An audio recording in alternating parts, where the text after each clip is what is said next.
I am the Lord your God, who brought you up out of the land of Egypt. Open your mouth wide, and I will fill it.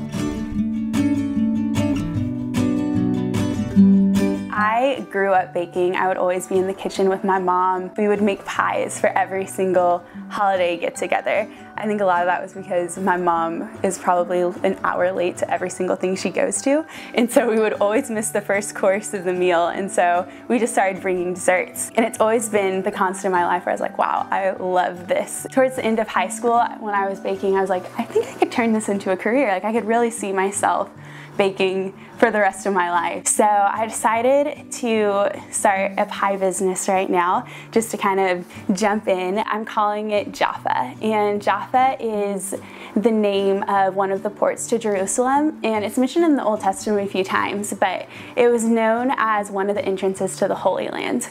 And I just absolutely love that, because I feel like when you are sharing a meal with people, when you're cutting into a pie or any food for that matter, that is kind of one of the ways that we're able to enter into the Holy Land. Like, we get to be in community with one another and share a meal, and I just feel like that is such an incredibly special thing. And that's what I hope that my pies and my baked facilitate. I hope it facilitates community and just helps people enter into a space where they're with one another and they feel loved, and they just get to enjoy a great meal together and spend some great quality time with one another. So I'm starting with a pie business right now, mainly for holidays, but kind of available when everyone needs it. But I would love to have my own bakery. I graduate in August, and so I'm hoping to move back to San Antonio and just start kind of doing smaller catering things, baking whatever anybody needs, and then hopefully one day I'll be able to grow that into a brick and mortar store. I would love to have a pie shop, like coffee shop kind of atmosphere,